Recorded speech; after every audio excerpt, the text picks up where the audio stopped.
I'm changing the transfer case fluid on this 2018 to 2024 Ford Expedition. It's mid-vehicle, favoring the left side on four-wheel drive, all-wheel drive Expeditions. You're going to use a 3/8 ratchet for both the fill and the drain plugs. Remove the fill plug first and then the drain plug to get the spent fluid out of the transfer case. And then I'm going to refresh the threads here with some thread tape, so I cleaned them up with the wire brush, and then I have some thread tape or thread sealant there. Putting in the drain plug again and torquing that to 133 inch-pounds. And then it's going to take 1.5 quarts of Mercon LV ATF, and the target is within 10 millimeters of the bottom of the fill hole.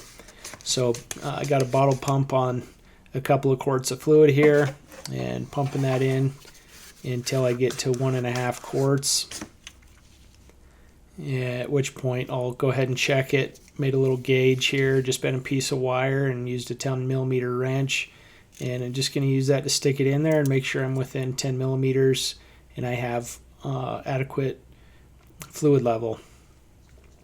That one gets torqued to 133 inch-pounds also, and then the service is done. Really quick and easy, inexpensive to do yourself. Cleaning it up with a little bit of brake clean and a rag, and it's good to go. I hope you found that useful and you like and subscribe. Thanks for watching.